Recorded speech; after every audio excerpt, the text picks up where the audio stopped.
When discussing atomic radius, ionization energies, and electron affinity, it can be complicated due to the electron clouds that surround the nucleus.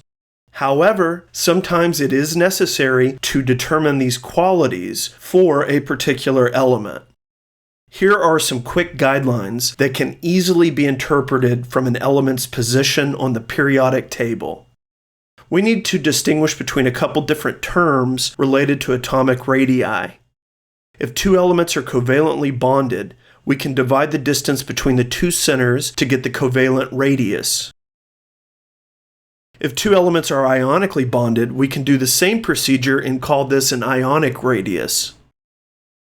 In a situation where elements are in close proximity to each other but not bonded with one another, technically we can do the same procedure and call this van der Waals radius. Elements within the same group increase their atomic